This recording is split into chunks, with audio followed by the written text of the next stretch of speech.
Okay, so I have a few questions to ask you, and then we'll go into other stuff about like crocodiles and such. But I did read Numunwari, which I don't really like this cover, but it was the only one I could find. How did you get that? How did you find that? I found it on Amazon actually, Yeah. and it was about 25, $30. Oh, Yeah, it's expensive for a book with such a National Geographic like cover. yeah. But I really enjoyed it actually. Did you enjoy it?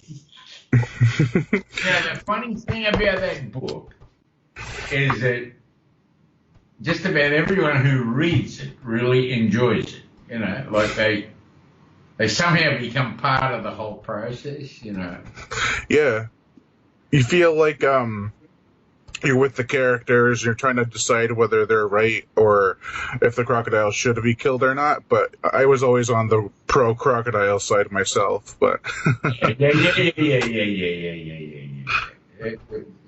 It's a lot of fun. I'm basically a scientist, so that most of my work has been in science. When writing in science is difficult because everything you say has to be proven. Whereas when you write a novel, you say it rains. You say this, it just happens. It's not like in science you got to take a water sample to really demonstrate that it really did rain. And yeah, so writing a novel is the greatest therapy, I think, for scientists. Because it's scientific writing is just every step you make, you've got to. There's no freedom. There's no. So it's good therapy. Yeah. yeah. Actually my first question kind of relates to that. It's how was it to transition from nonfiction to semi-fiction? It was, it's one of those things as a scientist that you feel, oh, I can't let my feelings come out. That's not science. You've got to be with this. I often say you can't say in science that Jack walked up a hill and had a pea behind the bush. You've got to prove it was Jack. You've got to measure the slope of the hill, and then you've got to take a urine sample to make sure, that he wasn't just tipping his water bottle out. And and you've lost him. Whereas in a novel, you say, Jack walked up the hill and he peed on the bush. That's it. It's over. Everyone believes it. And you say, and then the rain clouds came over and it rained. And it's a beautiful freedom because the English, the language, the ability to talk to people in writing is just so important. And in scientific writing, it's so constrained. So I found the whole exercise unbelievably liberating. Yeah. Um, yeah, I was trying to figure out when I was reading the book if Steve Harris was kind of in a relation to you, like how you would approach the situation and stuff. Well, I was there with these guys. Back then, which is in the 1970s, and I had finished my PhD as a zoologist, and I got a job working on this crocodile program, and I was a reptile person, and I was suddenly dumped into Arnhem. Now, a lot of those people only came out of the bush in the 1950s and 60s. None could speak English properly. Some could speak English in a broken way. But they were the real hunter-gatherer type people. It was an amazing thing. And for the 4 years I was there, even though I was doing a lot of scientific research, it just affected you so much that so few people in the world actually understand those people, and they're all dead now. You know, those guys that I modelled the book on, because the life expectancy of Aboriginal people is 17 years less than non-Aboriginal people. But they taught me so much, and I learnt so much, and I tried to understand their way of thinking about things. So it was, in a lot of ways, it was nice to document this stuff. Yeah. Like that makes sense to you, you know. Like most people today think Indigenous people are the enemy of conservation, you know, because they kill wildlife and eat wildlife and, you know, but they love wildlife. And most people today are doing their hunting and gathering in supermarkets, you know. They think that the magic fairy puts all the fish there and puts all the meat there, and it's a sad situation. It's a really sad situation that people have got all these really strong views about animals while they're having their cafe latte and their salad sandwich in some bloody restaurant in Los Angeles, you know. It's a hello.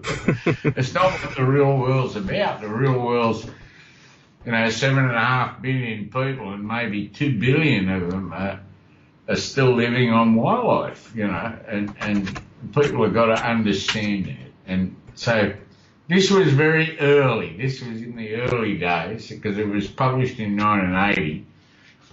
But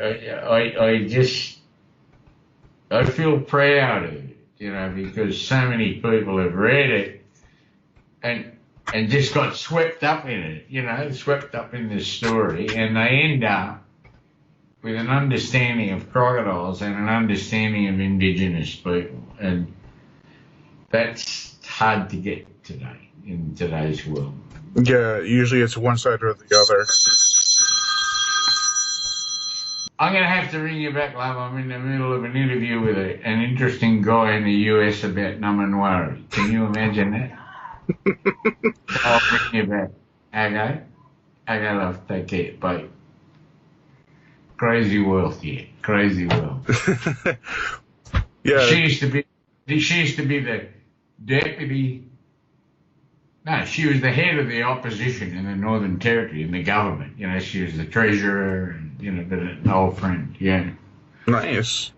Yeah, but like what you were saying before about, like, people trying, not really seeing that animals are being killed for what they eat, and then you try to pick sides and stuff, and yeah, it all People, you know, you're right. Like, I deal with this on a big scale now. You know, there's another book that I've written that wildlife conservation in the belly of the beast. That's all about what it's really like on the, you know, to be seriously into wildlife conservation on an international scale. There are just so many problems because urban people have this, I don't know, they're just detached, and they become victims of people saving this and saving that. Sometimes they are, and sometimes they're not, but you know, it's just a crazy world we're in, a crazy world at the moment. It's a very interesting stage where the imagery is more important than the reality. Yeah, people tend to see things better if they see it for themselves. But well, yeah, and they can't. They deal on a couple of seconds on television. That creates you. And then the more people are in the cities, that creates a political view. So the politicians are not going to go against the political view, even if it's 100% wrong. Yeah, so it's the world we live in today, and I deal with it every day. Yeah, you know, like it's just, I don't know how you solve the problem. You know that. Yeah. I don't know how you solve it. My first attempt to try to, with Numunwari, was to try to tell a story that could happen. It didn't happen like that, but it could. Mm. But the history behind it is interesting because at that time, the novel, and I notice you've got it on the back of your wall there, the Jaws novel came out. Yeah, but in the back of the wall there. Oh, yeah. And what happened, that novel was so riveting when it came out in about 1973. And I was out in the field on an expedition and someone had a copy of this and it just went from person to person to person to person. Everyone read it before the film came out. And it was an amazingly well-written book. And then what happened is people here decided they wanted to make a movie on crocodiles that, you know, somehow was in that vein, and they wrote this absolutely terrible script. With crocodiles, you don't have to sharpen their teeth. You know, they're pretty ferocious animals at the best. Yep. And I tried. They wanted me to advise them, and I tried and tried, but they were. So I said, you know what? I'll sit down and I'll write a story that is more realistic, that could happen. Yeah. Eventually. Sorry, George. That's how it started. Yeah, and eventually your book did get made into a movie. I have 2 copies of it actually on DVD and Blu-ray. That is Dark Age. Yeah, well, they changed the story. They did. I know. I noticed that. And it was at a funny time in the making of movies in Australia that, you know, I've had a lot to do with movie making and things. And I don't know, they just changed the story. They didn't like the idea Aboriginal people and, you know, non-Aboriginal people cohabitating, or, you know, there are a bunch of things that were just different. And it was a funny thing because I said to them, I said, look, these people don't speak English. It's no good finding an Aboriginal with an English accent because they don't speak English. You're going to have to use subtitles. And they wouldn't have a bar of it. You know, oh, God, the people in the US will never deal with that. That was about 1 year before Dancing with Wolves came out, which all had the Indians speaking in their language with the subtitles. Yeah. And so it's very hard to mould the story I'd written with the view of, you know, the movie industry is a funny industry. Everyone's got the best of this and the best of this working with them, but you go into a video store and there's so many movies that haven't made it. They're not as clever. And so I guess I always thought they missed a golden opportunity to say something very special, you know. Yeah, but also when they make movies like that, and they don't want subtitles, is usually because, you know, they're there for the monster, they're there for the creature. Because reading, if you read a movie, you might as well read a book, you know. I've got you. But when you come to a culture like right, Aboriginal culture that is so different, yep, that if you want to make them look the same, so you feel more comfortable, well, that's okay. But the reality is they're different. Completely. Yeah. And so in some ways you're better to emphasise that because their views on things are so different. Their values are so different. And the things they excel at are so different that you can't lump it into just another job, you know, someone doing another job. So to me, in fact, Dancing with Wolves was a classic example where suddenly that came out, that movie, and the American Indian Indigenous people was speaking in language and it was all in subtitles. And everybody, you know, like it was everybody accepted it. And so Yeah. it helps understand the diversity of people, you know. Yeah, and also, you watch the movie Dark Age, and they have the Aboriginals, and they're wearing American clothes, and it's like they're trying to relate to the audience that these people are not different, but they are. Well, if you could be with these people, I can't explain it.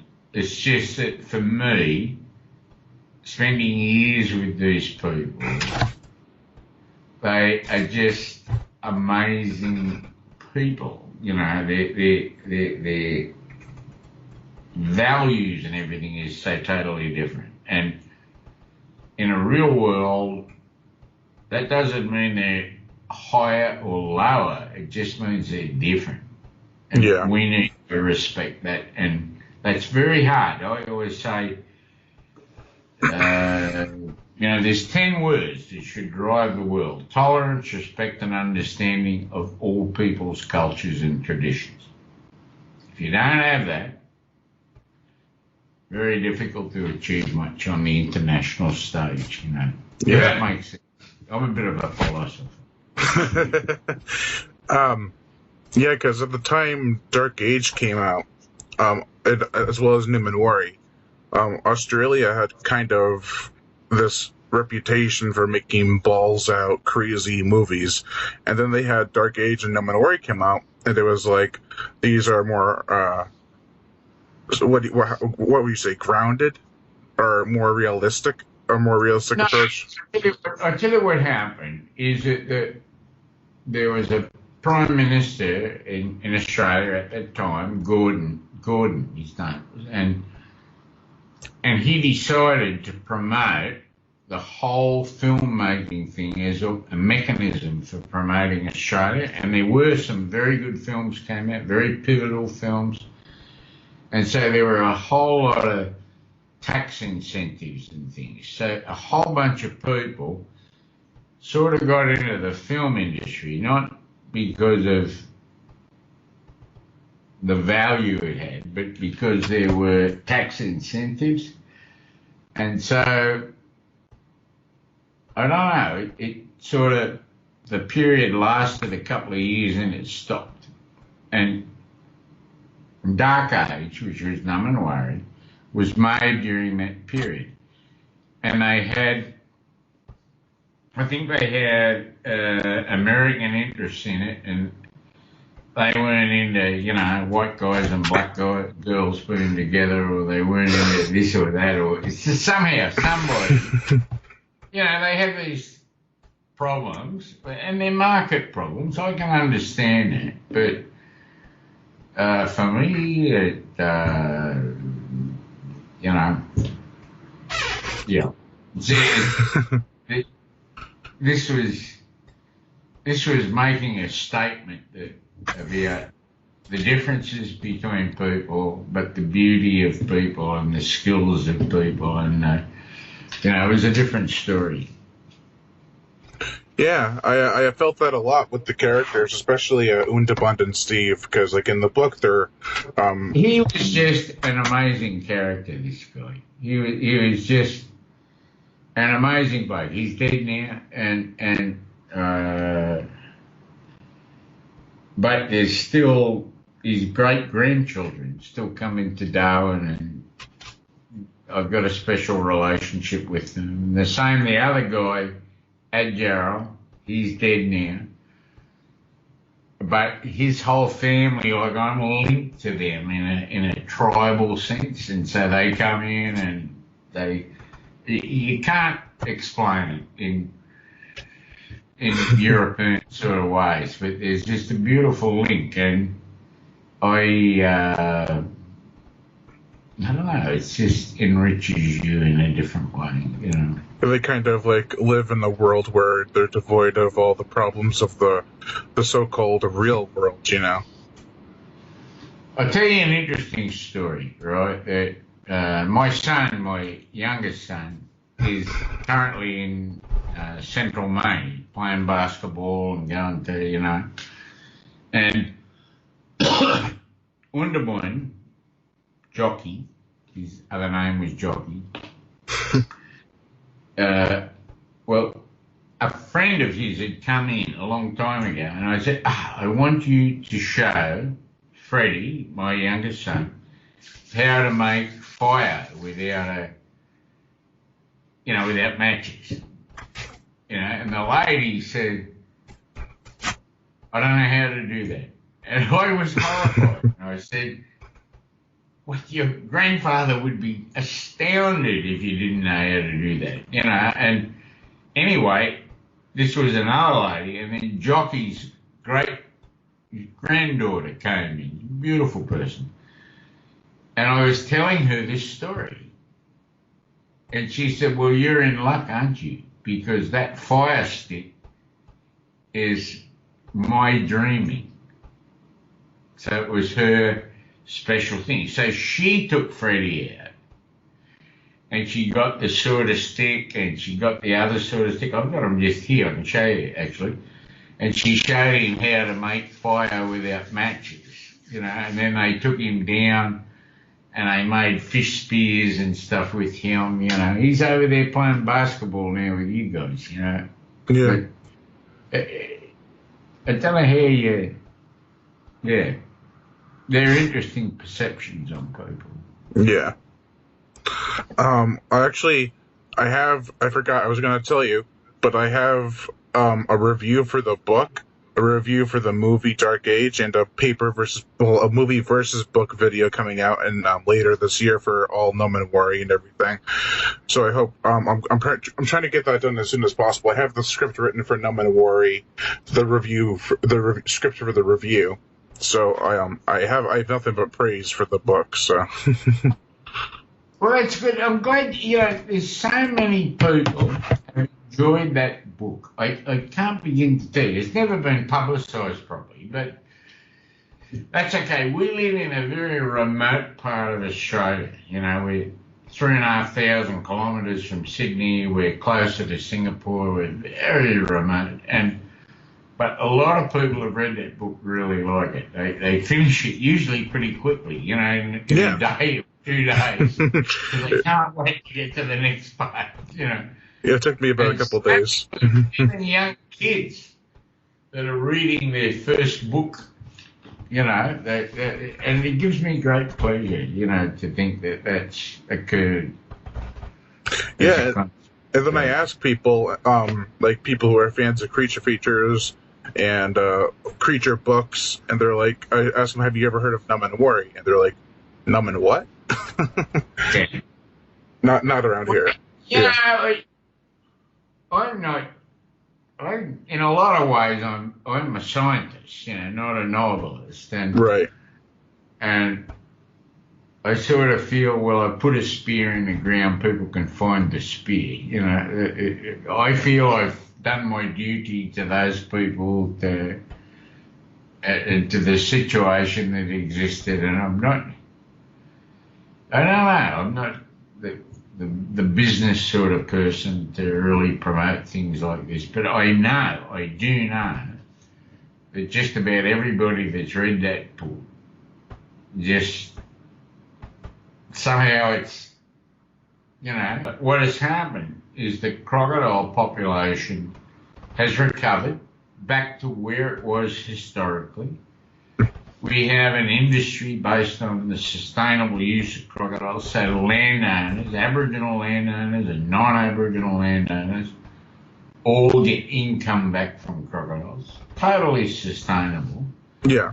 But the problem we have now is that in East Timor, that's only 450 kilometres, their rate of fatalities due to saltwater crocodiles is going up exponentially. And it's almost certain that the crocodiles are coming from here. So that creates another dimension, that you have a very successful program here, but the crocodiles all swim to East Timor and eat people in East Timor. And how we're going to handle that problem, I don't know. We just published a paper on it, Yeah, it seems like nature kind of solves one problem only for man to bring on another one.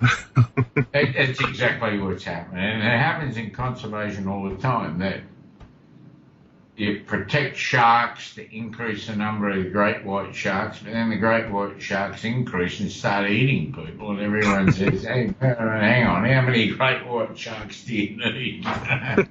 Yeah, I was watching Yeah. Shark Week yesterday, and they kind of made the sharks out to be like attacking a whole bunch of people when in reality they don't. I'm like, what is Shark Week doing? Yeah, well, the great whites here, really the rate of attacks in Australia has gone up exponentially. It's going to continue going up too. But you can't, the thing with predators is when you go to conserve predators, the aim usually, the conservation aim, is to rebuild depleted populations. But if you are successful and you rebuild depleted populations, they start eating more people. Right. And then the politics all changes and everyone starts to say, well, hang on a minute. It's an interesting dimension to understand, Yeah. Yeah. I got one more question, then we'll wrap it up, and then I'll try to see if it recorded properly, and then we can call it a day or a night, whatever time it is on your zone. It's about 9:15 at night here. It's about 7:47 in the morning here. That's good. It's good for you to be up early, But yeah, I got up at 4:30, and I'm like, I gotta do stuff today. I might as well just stay up. So tell me something. What do you do? Like, why are we talking? What do you do? Oh, so, well, I'll start off with, when I was 3, I saw Jaws, and ever since then, Yeah.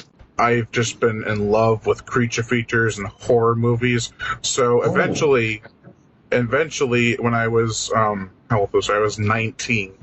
I started this YouTube channel called Horror Show Entertainment, and since then I've reviewed books and movies.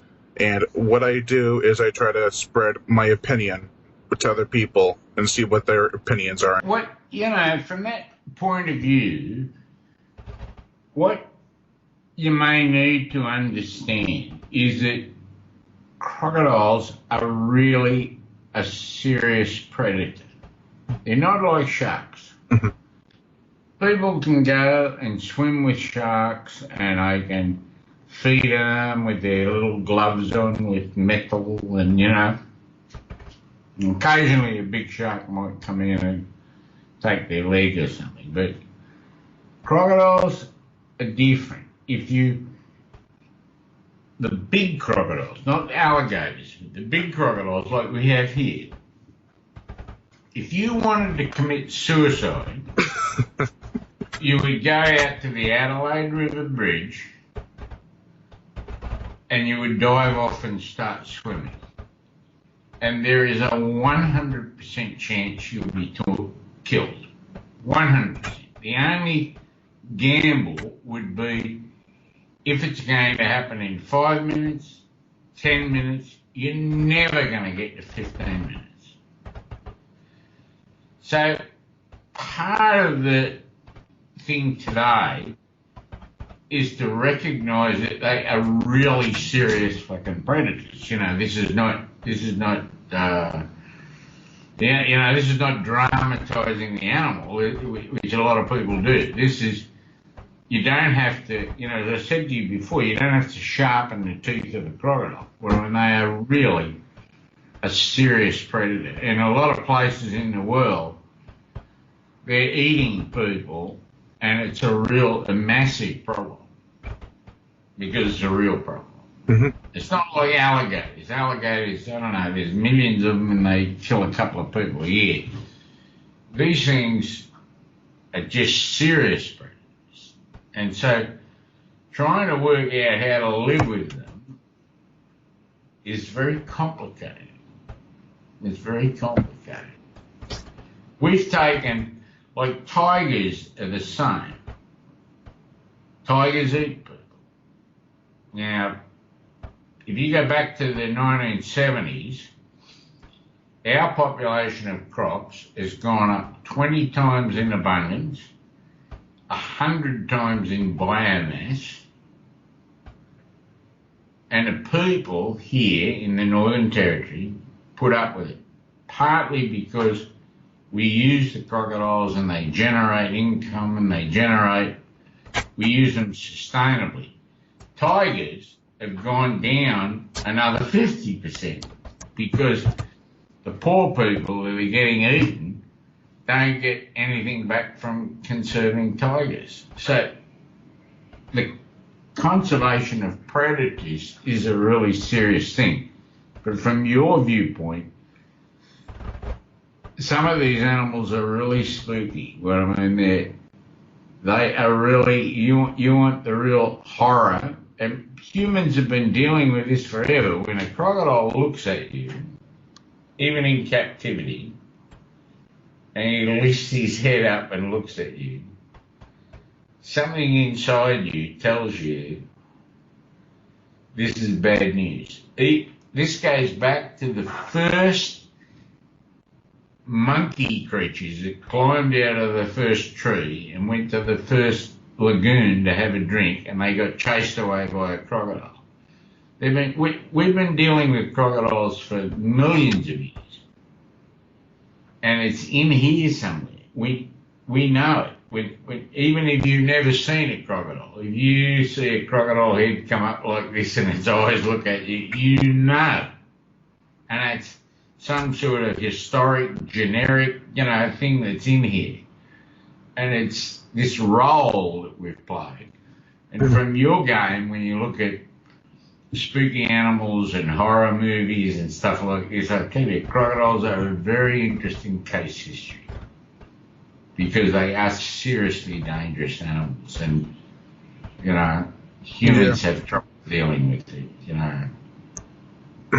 Yeah, I've seen like crocodiles in the zoo, and even if whenever they do watch you, it's like you feel that you're in danger, even though they're behind plexiglass. You got it. You can take a 11-month-old baby and lift it up to a crocodile head on a wall, and they start twisting and turning, even though they've never seen a crocodile. It's deep in here, and in what you're looking at in your area, where you're looking at, horror movies and horror animals and stuff like that. There's some animals that just biologically, we're in here. Sharks are not so bad because we didn't, people historically didn't live with the sharks.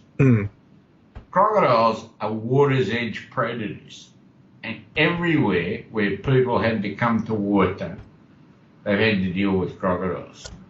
So they're a unique, biologically, they're quite a unique thing. You've got it, exactly what you said is right. You go to the zoo, that crocodile turns around and looks at you, and lifts its head up, and something inside you says, shit, this is not good. Yeah. That's nothing modern, man. You haven't learned that from television. That's come from a million years ago. Yeah.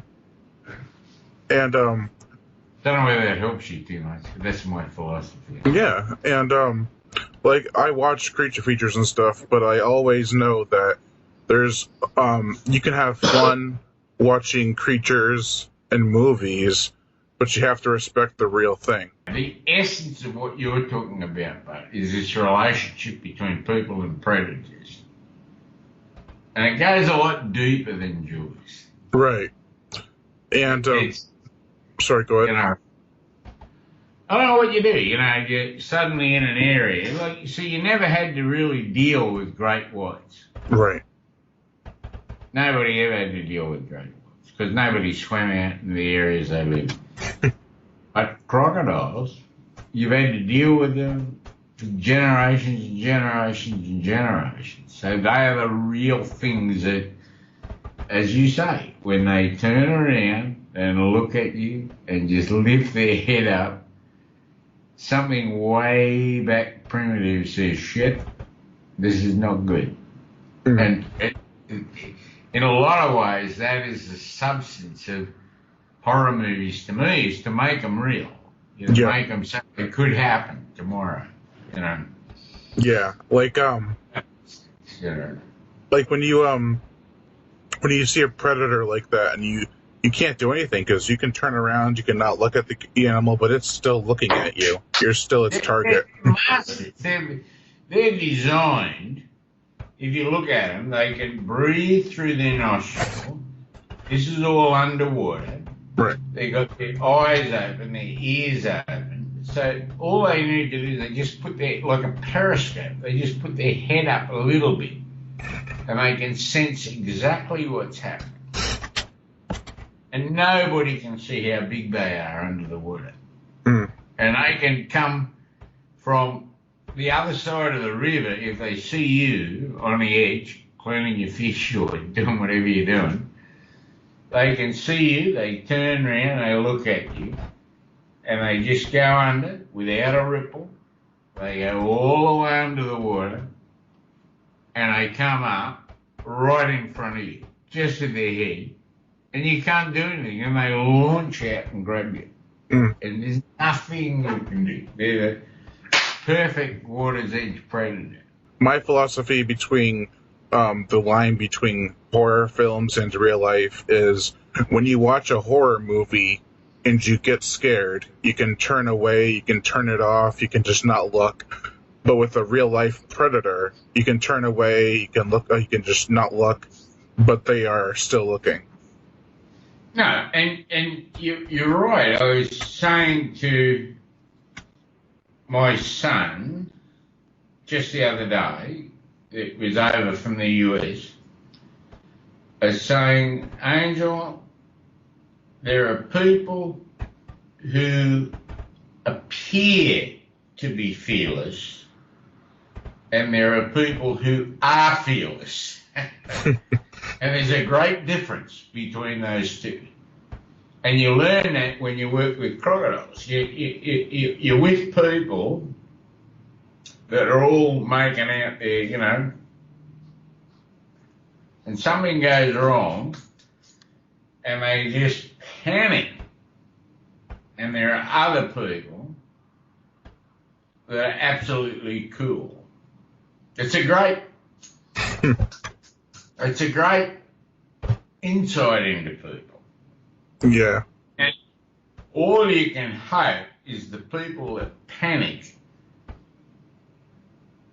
that if you are the person who has seen them panic, that you never have to deal with them again, because they always know that you know that they got no balls. And they've been hiding that from everybody. You know, like, it's a really strange thing. Like, having been in many positions over many years,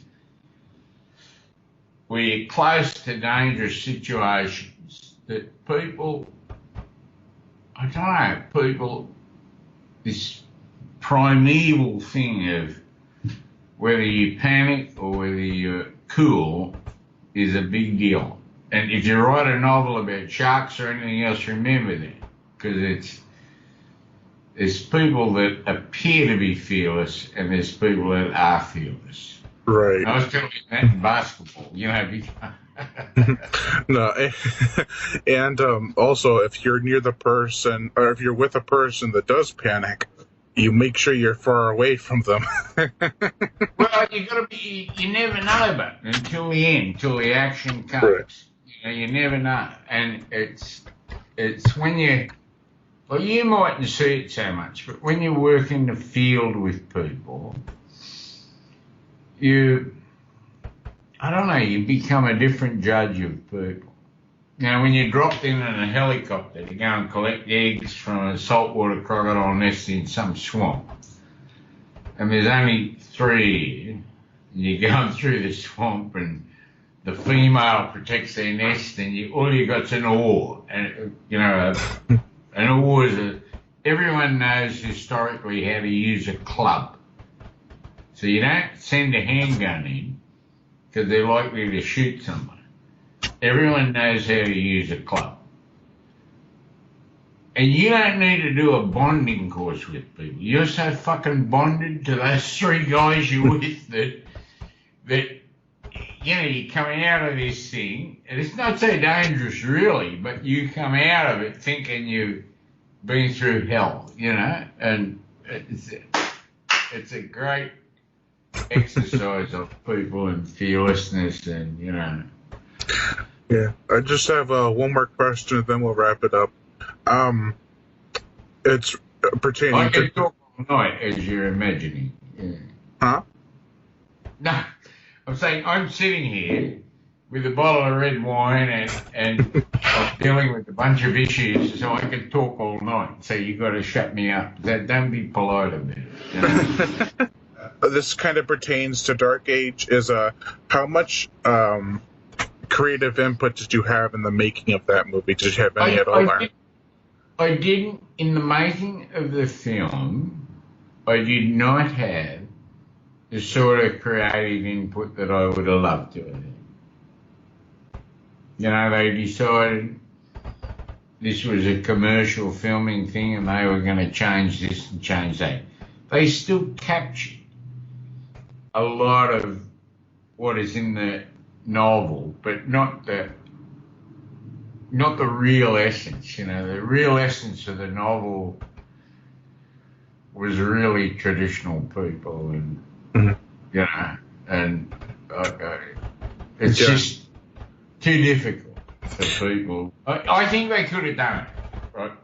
I think they could have done it, because if you looked at it, and I always think just after this happened, Dancing with Wolves came out, and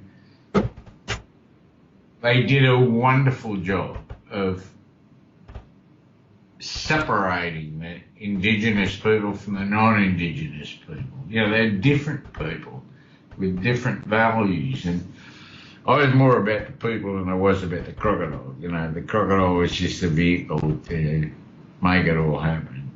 And when you deal with these people, there's a level of mystique and stuff that you just,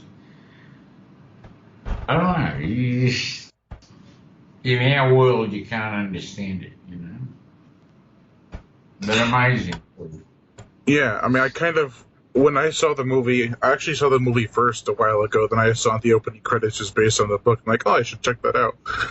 But one part I wish they kind of kept, which they couldn't have because Nancy wasn't in the movie, is when Undabund snapped and he came after the people who wronged him, or wronged Numunwari, and I kind of wish they had that part in there, but then again they sort of lost it because the whole concept of a white person being attracted to an Aboriginal person was just not US television, Right, that's what I was thinking too. And you're right. And it was the sadness about it. For me, it was. I just said, okay. Yeah, instead they had this kind of troubled love story with two white people. It was, Yeah. It was kind of just typical Hollywood, like I'll tell you a funny story about that. When I first wrote that novel, which took me 6 weeks. Oh wow! I was so incensed about what these people were trying to do. The first draft I wrote in 6 weeks, and then I typed it out, and it took me, because in those days, and I thought, what am I going to do with this? I felt so like scientists don't do stuff like this, Right. And so I sent it to my mother, who's still alive. She's 95. Wow. And at that time she wasn't. And she read it and she said, "It's a wonderful story, but you need more sex." Your mother, like. So I wrote the next draft, and I put in more sex, to keep Grandma happy. And then I sent it to my sister. She said, wonderful story, but there's too much sex in it. But this is the process. All I was trying to do was tell a story. And so eventually I got there with the novel. And, novel writing is so good for people. And I hope you do. I hope you really get on with your novel. Get a first draft. Doesn't matter. Don't worry about the detail. Get a first draft. People can work on it and help you once you get a first draft. But there's a wonderful freedom in writing fiction, and in many ways, it is a better way of educating people about issues. If you're clever, people today, they're not interested in I don't know. Novel is a powerful tool.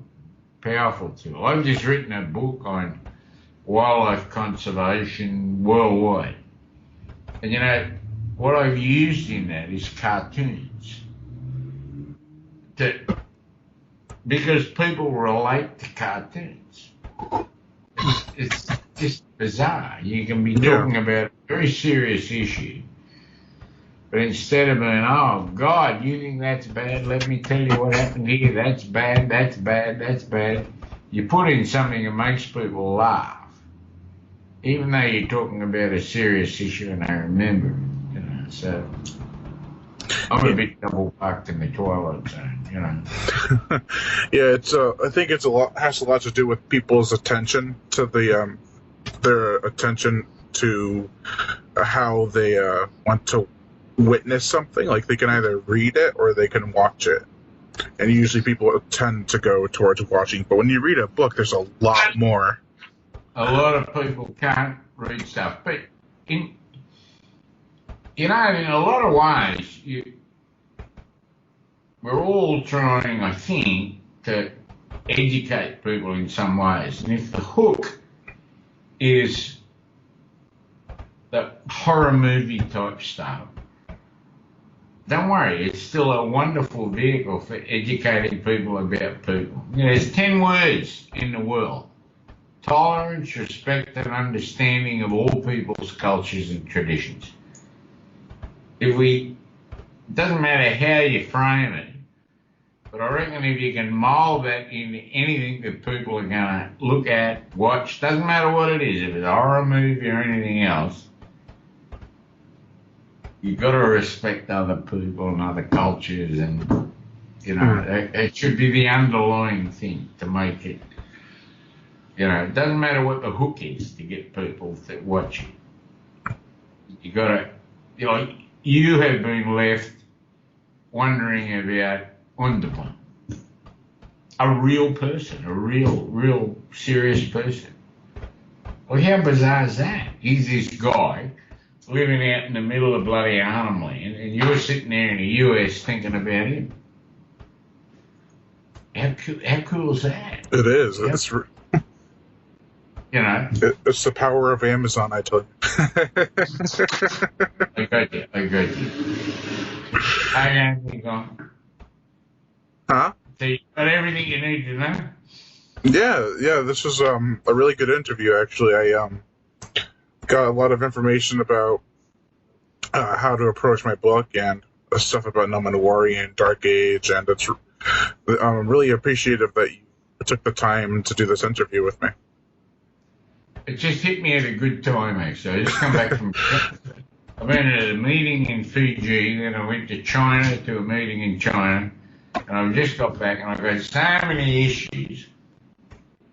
And when your message comes through, I thought, let me procrastinate a little bit more, before I get to all this stuff, It's just... I'm sitting in India now in the Andaman Islands, the crocodiles are eating people, and they've got a tourism industry, and they're eating snorkelers, which is why people go to the Andaman Islands. And India's highly protectionist, and so they're difficult issues, to try and resolve. And try to have people see the way you do and stuff. It's not everyone's that open. No, they're not. They're not. They're all, while they're having their cafe latte and their salad sandwich, pontificating about how we should be managing fucking crocodiles. It's like you don't manage the crocodiles manage you.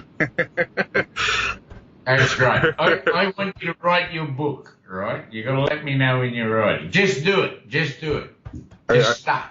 I will. And also, I'll send you the links when I'm done with the video reviews for all the Numunwari and Dark Age related stuff. So, no, I appreciate it. I'm astounded that... because I was thinking, what's this about? But I understand. So, by all means, keep in contact. And if you start to write something, let me know. Because I'm interested. I will. I appreciate that. All right. Well, I think I'm going to end it here and see if it all recorded and everything. It's been fun talking to you. I hope you do well with all this. Thank you. All right. Have a good day or night, I should say. Go and have some breakfast. All right. See ya. Okay. Take care. You too. Okay.